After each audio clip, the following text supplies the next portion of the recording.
great hall of Axiom Prime was older than most civilizations. It floated at the center of the galaxy, a station built by species that had died before Earth's sun was born. Now it served as the meeting place for the Galactic Concordat, where 847 species gathered to decide the fate of the stars. Ambassador Elena Vasquez stood alone at the human delegation's podium. She was a small woman with gray hair and calm eyes. Around her rose tier after tier of alien representatives.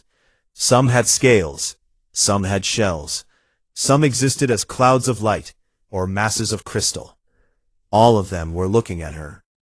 The speaker of the assembly was a Vorthon named Crixthel. His species resembled tall insects with too many arms. They had been one of the founding members of the Concordat, and they had never liked humanity. The charges against the human species are as follows, Crixthel announced. His voice echoed through the massive chamber. Aggressive expansion into 17 star systems without proper authorization. Illegal modification of Concordat technology. Refusal to register the location of their homeworld, and most seriously, the destruction of a legally operating Vorthan harvester fleet in the Kepler-7 system. Elena listened quietly. She did not interrupt. She did not show any emotion on her face. The Kepler-7 incident. She remembered it well.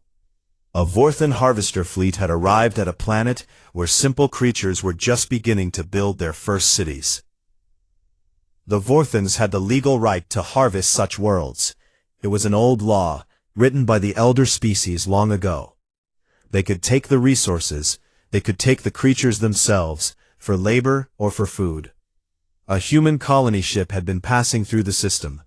The colonists had watched the Vorthan ships descend toward the planet. They had seen the creatures below, building their homes, raising their children, completely unaware of what was coming. The colonists had made a choice. They had opened fire on the Vorthan fleet. Every harvester ship was destroyed. The creatures on the planet below survived. They would never know how close they had come to extinction. The Concordat called it murder. Humanity called it justice. How does the human delegation respond to these charges? Crixthel asked. Elena stepped forward. The human delegation acknowledges the facts as stated. We do not deny our actions. We do not apologize for them. Murmurs spread through the assembly.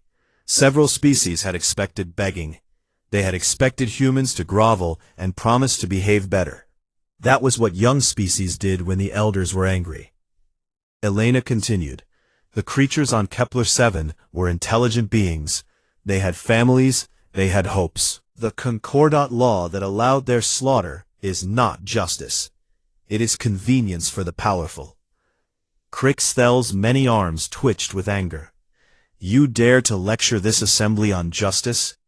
Your species has been part of the Concordat for only 300 years. You are children. You do not get to rewrite laws that have stood for 10,000 years. We are not trying to rewrite your laws, Elena said. We simply refuse to follow them when they require us to watch innocents die. The speaker made a sharp clicking sound. Then you leave us no choice. The assembly will now vote on the motion to exile humanity from Concordat space. All human vessels will have 60 cycles to leave. All human colonies in Concordat territory will be dissolved. All human citizens will be removed. Humanity will be cast out, forbidden to return. The voting began. Elena watched the lights appear on the great display board. Green for exile, red against it.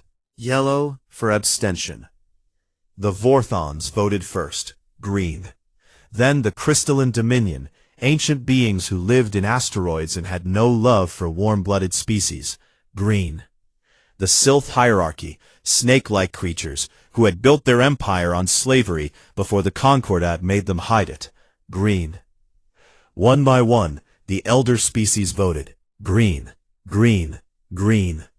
The younger species watched and wavered. Some of them liked humanity. Humans traded fairly. Humans shared technology without demanding submission. Humans treated younger species as equals rather than servants. But the younger species were afraid. They knew what happened to those who opposed the elders. They remembered the Keth, who had argued for reform. The Keth were gone now. Their worlds were empty. No one spoke of what had happened to them. The younger species voted green or yellow. Almost none voted red.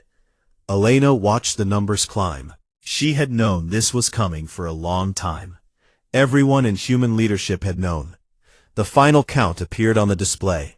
724 votes for Exile, 31 against, 92 abstentions. The assembly hall fell silent. It was done. Humanity was cast out. Crixthel turned his many eyes toward Elena. There was satisfaction in his voice. The motion passes. Ambassador Vasquez, you have 1 solar cycle to deliver humanity's official response. After that, exile protocols will begin. Your species will leave Concordat space, and you will not return. If any human vessel is found in our territory after the deadline, it will be destroyed. Do you understand? Elena looked up at the speaker. She looked at the tiers of representatives, the hundreds of species who had just voted to end humanity's place among the stars. Then she smiled. The translator systems across the hall flagged the expression. Warning lights flickered on consoles. The AI systems knew that smile. They had studied human expressions for 3 centuries. A human smile did not always mean happiness. Sometimes it meant something else entirely. I understand perfectly, Elena said. Her voice was calm and clear. You have made your choice. Now we will make ours. She turned and walked toward the exit. Her footsteps echoed in the silent hall. Ambassador Vasquez, Crixthel called after her. Do you have nothing else to say? No appeal? No request for mercy? Elena stopped at the doorway. She looked back over her shoulder. Mercy, she repeated. No, Speaker, we will not ask for mercy. Mercy is what you ask from those who have power over you. She paused. Her smile had not faded. We will see you tomorrow. She left the hall. The great doors closed behind her. In the assembly, no one spoke for a long moment. Something had changed in the air. Something felt different. The Sylph representative leaned toward a colleague. Why was she smiling? He whispered. No one had an answer. 1 solar cycle later, they would understand. But by then, it would be far too late to change anything. The vote had been cast. The decision had been made. Humanity was exiled. And humanity had been waiting for this moment for 300 years. The transmission began at exactly midnight, Concordat Standard Time. It appeared on every screen, every communication device, every display system across all of known space. No one had invited it. No one could stop it. It simply appeared, cutting through every security system as if they were not there. The face that appeared was human. A man in his 60s with dark skin and a military uniform covered in medals. His name was Fleet Admiral Marcus Chen, and he was speaking from somewhere no Concordat ship had ever been. Behind him, through a massive window, the assembly could see what should have been impossible. Shipyards. Thousands of them. They wrapped around gas giants like metal rings. They stretched through asteroid fields like spiderwebs made of steel and light. And in those shipyards, ships were being built. Ships beyond counting. Ships of designs no Concordat species had ever seen. Crixthel was watching from his private chamber. His many hands began to shake. Citizens of the Galactic Concordat, Admiral Chen began. His voice was calm, almost friendly. Yesterday, your assembly voted to exile humanity from your civilization. We have received this decision. We have considered it carefully. And now we wish to respond. Across the galaxy, trillions of beings watched and listened. 300 years ago, humanity discovered that we were not alone in the universe. We found your relay stations, we decoded your languages, we learned about the Concordat and its laws, and then we made a decision that shaped everything that followed. Admiral Chen folded his hands behind his back. We decided to watch first and act second. We sent our diplomats to your assembly. We accepted your rules. We took our place as a young species, humble and grateful to be allowed among the stars. We let you believe that you understood us. He paused. You did not understand us. You never did. The view behind him shifted. Now the screen showed a planet, blue and green, wrapped in white clouds, Earth, the world no species had ever found. For 300 years, we have hidden our homeworld. You assumed this was fear. You assumed we were protecting ourselves from species stronger than us. You were half right. We were protecting ourselves, but not because we were weaker. The view shifted again. Now it showed the shipyards in more detail. Massive vessels, kilometers long, weapons platforms that dwarfed anything in the Concordat fleet. Construction facilities that could build a warship in days rather than years. We watched your Concordat carefully. We learned how it really worked, not the official version, with its talk of equality and cooperation. The real version. The elder species control everything. The younger species serve, or they suffer. Expansion is only allowed for those the elders favor. Technology is restricted to keep the young dependent on the old. Admiral Chen's voice grew harder. We saw what happened to the Keth when they asked for reform. We saw their worlds burned.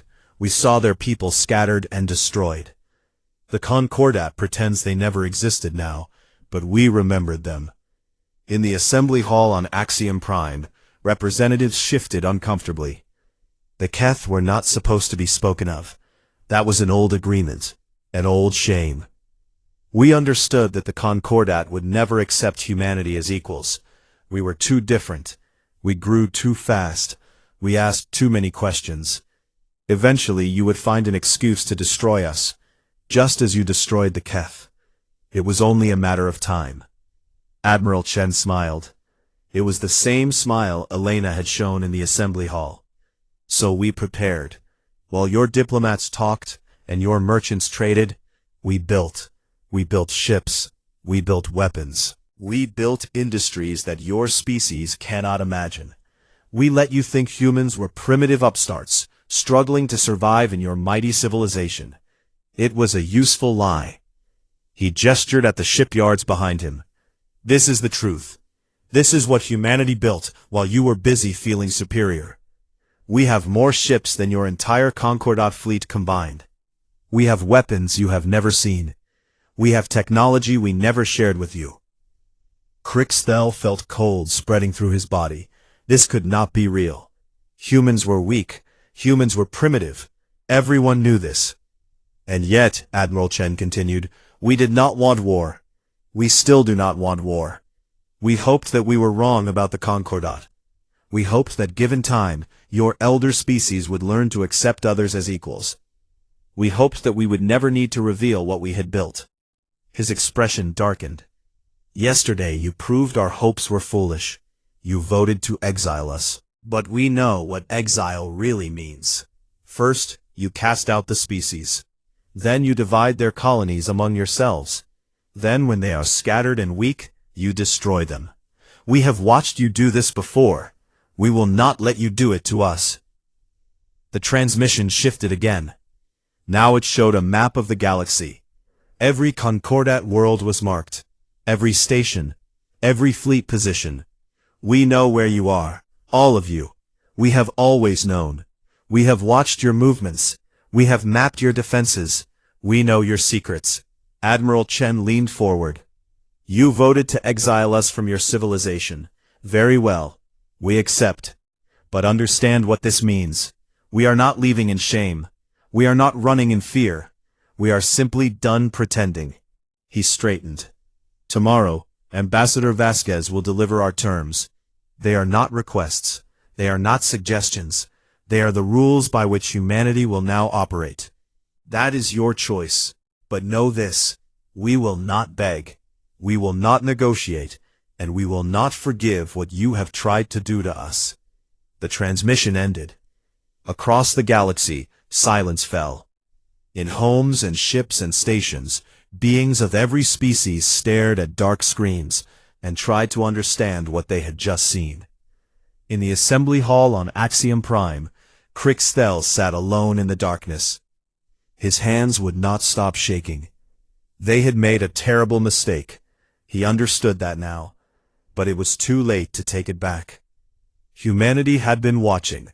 Humanity had been waiting, and now humanity was done hiding. The galaxy would never be the same again. Ambassador Elena Vasquez returned to the assembly hall exactly one solar cycle after the Exile vote. This time, she was not alone. 2 human soldiers walked beside her, tall and silent, in armor that seemed to drink in the light. The assembly was full. Every species had sent their representatives. Many had sent their leaders. They needed to see this with their own eyes. Elena walked to the human podium. She carried a small device in her hand. She placed it on the podium and looked up at the gathered species. "Representatives of the Concordat," she began. "Yesterday, Fleet Admiral Chen explained who humanity really is. Today, I will explain how humanity will behave from this moment forward. These are our rules. They are not open for discussion." Crixtel rose from his seat. "You cannot dictate terms to this assembly. We are the Concordat. We have governed this galaxy for 10,000 years. Her expression did not change. "You governed because no one could challenge you. That is no longer true. Please sit down, speaker. You will want to hear this clearly." Crixtel did not sit, but he did not speak again. Elena activated the device. A holographic display appeared above her, showing text that translated automatically into every language in the assembly. "Rule 1, Elena read, "all human colonies, stations, and vessels are now protected by automated defense systems. These systems do not negotiate. They do not warn. Any Concordat military vessel that approaches human territory will be destroyed. There will be no communication. There will be no survivors. This rule takes effect immediately." Murmurs spread through the assembly. The Crystalline Dominion's representative flickered with agitation. "This is barbaric. What about accidents? What about ships that lose their navigation?" "Stay out of human space, and there will be no accidents," Elena replied. "We have marked our borders clearly. Respect them." She continued. "Rule 2. Humanity is withdrawing from all Concordat economic systems. All human goods, technologies, and services are now embargoed, permanently." This caused more alarm than the first rule. The Concordat had grown dependent on human products over 3 centuries. Human medical technology treated diseases that other species could not cure. Human computer systems ran half the logistics networks in Concordat space. Human fusion cores powered stations and ships across 1,000 worlds. "You cannot do this," the Sylph representative hissed. "Treaties bind you to continue trade." "Those treaties were made with a Concordat that accepted humanity as members," Elena said. "You ended that relationship yesterday. The treaties ended with it." Rule 3. All humans currently in Concordat territory must be released within 30 cycles. They must be allowed to leave safely, with their possessions and their families. Any species that holds humans against their will, or harms them in any way, will face consequences. "What consequences?" someone called out. Elena's expression grew cold. "We will come for our people. We will not be gentle. And we will not stop until every human is safe." The assembly fell silent. After the previous day's transmission, no one doubted that humanity could do exactly what Elena described. "Rule 4, Elena continued, "humanity offers its protection to any species that wishes to leave the Concordat. Any predatory action against those species will trigger human intervention." This rule caused an explosion of voices. Representatives shouted at each other. Some screamed at Elena. The elder species had always controlled which species could leave. The answer was always none. To offer protection to those who wanted freedom was to challenge the entire structure of Concordat power. Elena waited for the noise to die down. It took several minutes. "This rule is particularly important to us," she said when she could be heard again. "We watched you destroy the Keth. We will not watch you destroy anyone else." "The Keth were criminals," Crixtel shouted. "They violated Concordat law." "They asked for equal treatment," Elena replied. "That was their crime. We remember." She turned back to the display. "Rule 5. The location of Earth will never be revealed. But we want the Concordat to understand something. We know the location of every Concordat homeworld. We have always known. We have ships in position near each one. They have been there for decades." The assembly went completely silent. Not a sound. Not a movement. "We simply want you to understand the situation clearly. You cannot find Earth. We have already found you. All of you. Keep this in mind when you decide how to respond to our rules." She deactivated the display and looked out at the assembled species. "You voted to exile us from your civilization. Very well. We accept exile. We never wanted to be part of a civilization that harvests children for food and burns planets for daring to ask for fairness. We will build something better." She paused. "You could have been our partners. You could have been our friends. We came to the stars hoping to find wisdom and cooperation. Instead, we found empires built on cruelty and maintained by fear. We pretended for 300 years because we hoped you would change. You did not change. You voted to destroy us instead." Elena gathered her device and stepped back from the podium. "These are our rules. We will follow them without exception. We suggest you learn them well. We will not explain them again." She turned and began to walk toward the exit, her guards beside her. "Wait," a voice called. It was the representative of the methane breathers, a small species that had always voted with the elders, out of fear. "What do you want? What is your goal?" Elena stopped and looked back. "We want to be left alone. We want our people safe. We want to help those you have oppressed. Beyond that, we want nothing from you." "Then why reveal all this?" the methane breather asked. "Why not simply hide and protect yourselves?" Elena considered the question for a moment. "Because we are not the only young species you have tried to destroy. Because somewhere out there, others are watching and hoping. Because someone had to say no." She smiled, the same dangerous smile she had shown before. "And because we wanted you to understand something important. You are not the masters of this galaxy. You never were. You were simply the first to be cruel on a large scale. That does not make you strong. It makes you bullies. And bullies only win until someone stands up to them." She left the hall. The doors closed behind her.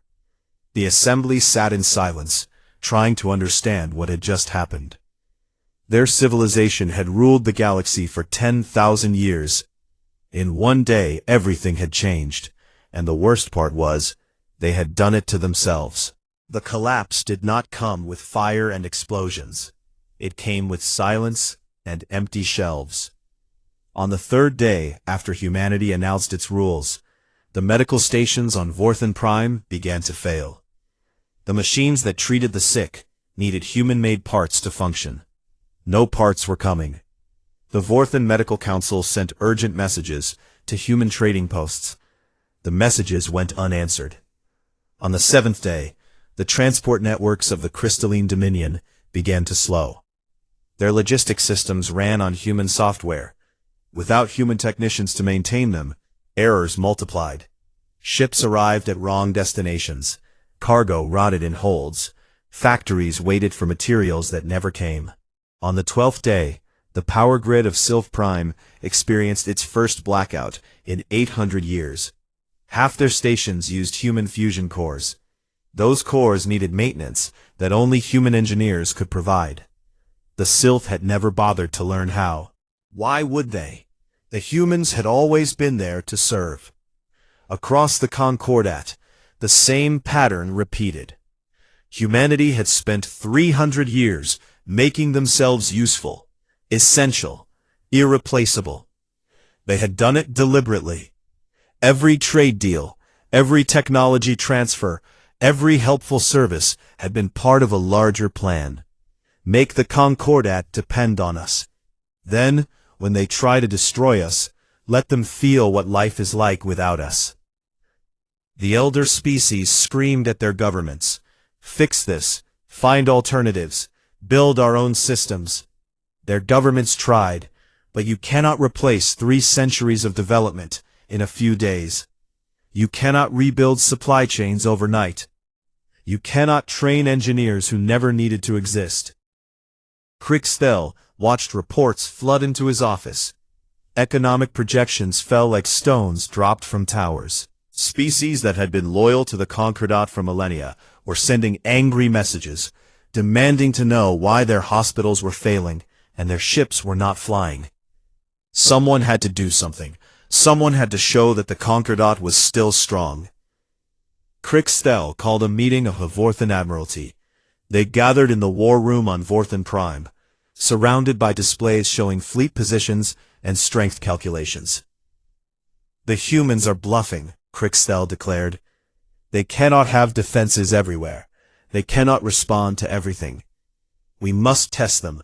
We must show the galaxy that they are not as strong as they claim."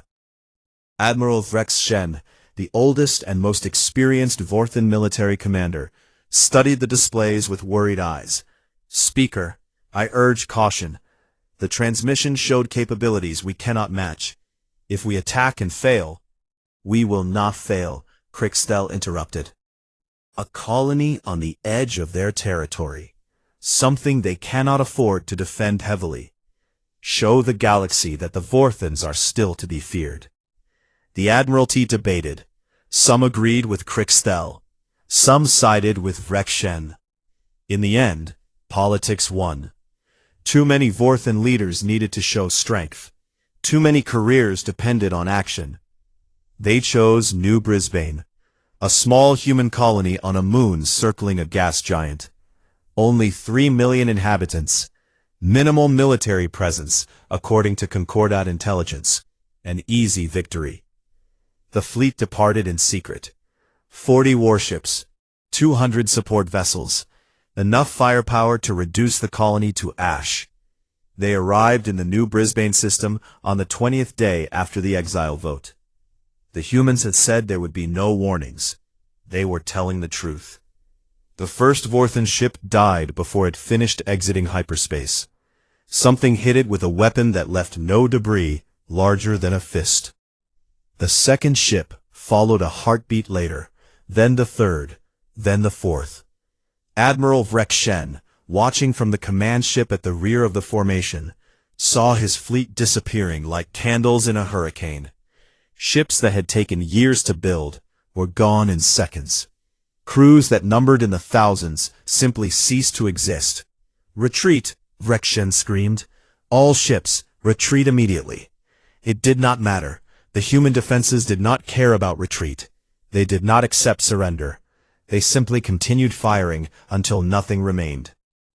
The entire engagement lasted less than 4 minutes. 240 Vorthan vessels, gone. 90,000 Vorthan crew members, dead. A single message arrived at Vorthan Prime 12 hours later. It came from human space. It contained only 7 words. "We told you.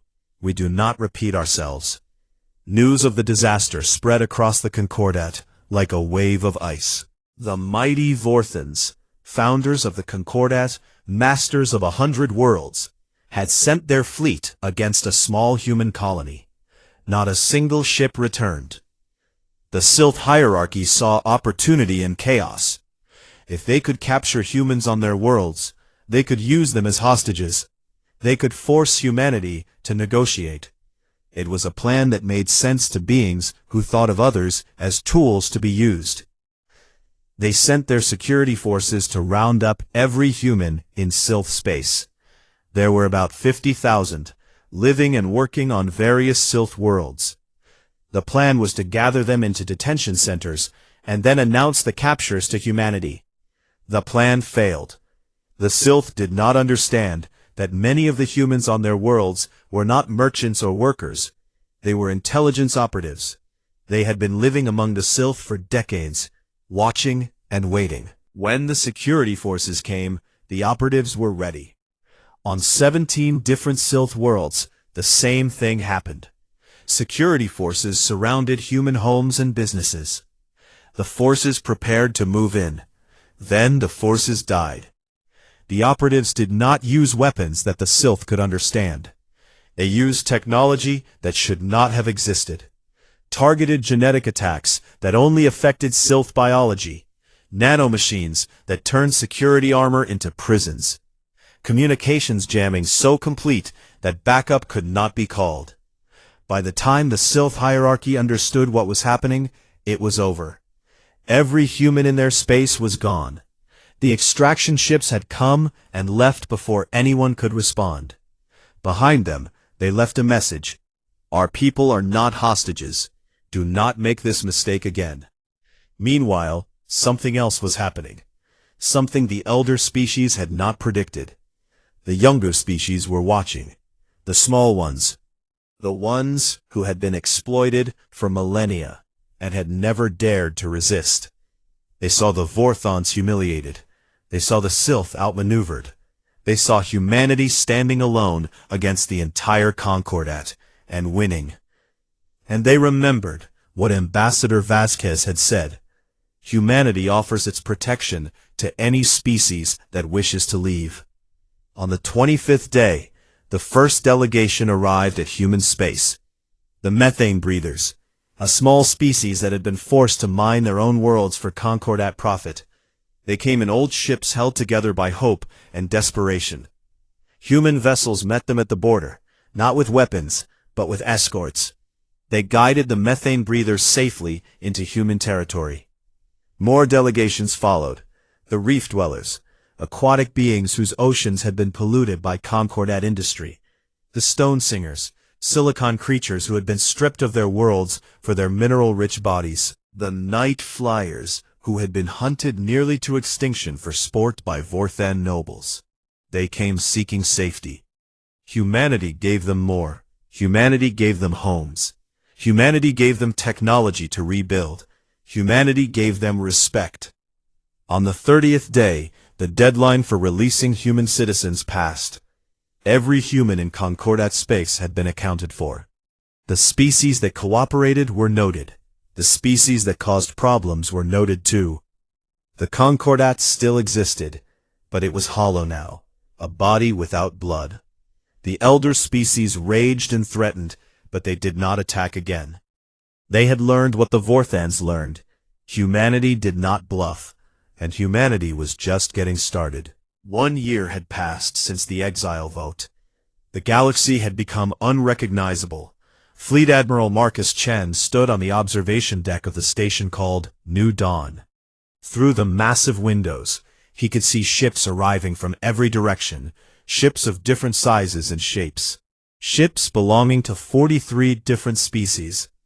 They had come for the first anniversary gathering of the Free Compact. The Free Compact, that was what they called it now.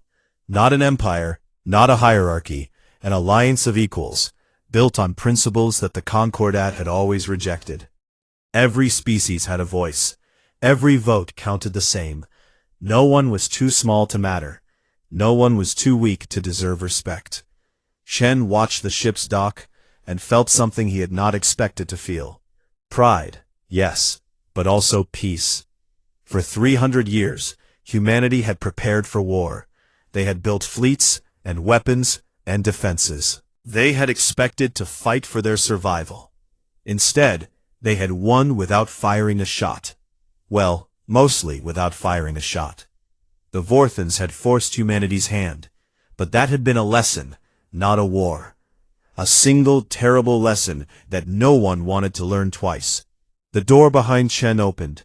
Ambassador Vasquez walked in, moving more slowly than she had a year ago. The stress of recent events had aged her, but her eyes were still sharp, and her smile was still dangerous when it needed to be. "The representatives are ready," she said. "The ceremony begins in 1 hour. Are you prepared for your speech?" Chen nodded. "I've been preparing for this moment my whole life. My father prepared for it, his mother before him. Generations of humans, waiting for the day when we could stop hiding. It's strange, isn't it?" Vasquez stood beside him at the window. "We expected fighting. We expected sacrifice. We expected to lose millions before we won our freedom. Instead, we won by building, by helping, by being so useful that they couldn't survive without us, and then reminding them that we were always more than servants."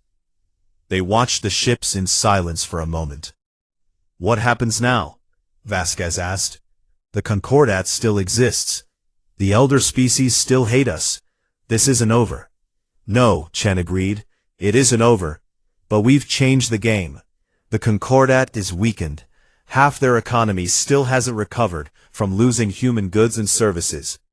Their military is afraid to act, and every day, more species leave to join the Free Compact." He turned to face her. "The elder species ruled through fear and dependence. We've shown the galaxy that there's another way. That's more powerful than any fleet. That's how we win. Not by destroying them, but by building something better and letting everyone see it." Vasquez nodded slowly. "And if they attack? If they decide to throw everything they have at us?" Chen smiled. It was a tired smile, but a confident one. "Then we defend ourselves. We're not seeking war, but we're ready for it. We've always been ready. That's the point. We're strong enough that they can't destroy us, but wise enough not to destroy them. We want to coexist. We want peace, but peace on terms that treat everyone fairly." 1 hour later, the ceremony began. The Great Hall of New Dawn was filled with representatives from 43 species. Some were large, some were small, some breathed methane or lived in water, or existed as patterns of light. All of them had one thing in common. They had chosen freedom over fear. Fleet Admiral Chen took the stage. The hall fell silent. "1 year ago," he began, "the Galactic Concordat voted to exile humanity. They thought they were casting out a weak species. They thought we would scatter and fade and eventually disappear. They were wrong." Sounds of agreement rippled through the hall. "But this anniversary is not about humanity. It's about all of us. Every species here was told that they were small, that they were weak, that they needed the elder species to survive. Every species here was exploited and controlled, and taught to be grateful for the crumbs they received. Every species here was lied to." Chen looked out at the gathered beings. "The truth is that you were never weak. You were kept weak. There's a difference. The Concordat didn't help you develop because they didn't want competition. They didn't share technology because they wanted you dependent. They didn't treat you as equals because equals cannot be controlled." He paused. "We are building something different here. The Free Compact is not perfect. We will make mistakes. We will argue and disagree and struggle to understand each other. We will help each other grow, not keep each other down. We will share what we have, not hoard it. We will treat every species as what they are, partners in the great journey of life among the stars." Chen stepped back from the podium. "The Concordat ruled through fear. We will lead through example. And in time, I believe others will see what we have built and want to be part of it. Not because we force them, because we inspire them." The hall erupted in cheers and sounds of approval from beings who had never been allowed to cheer before. Far away, on Axiom Prime, the ancient assembly hall sat half-empty. Many species had left the Concordat. Many more were considering it. The elder species who remained spent their time arguing over scraps of former glory. Ambassador Elena Vasquez returned to Axiom Prime one final time. She entered the hall that had once condemned her species. She looked up at the representatives who remained. "You feared us because you could not control us," she said. "You exiled us because you could not exploit us.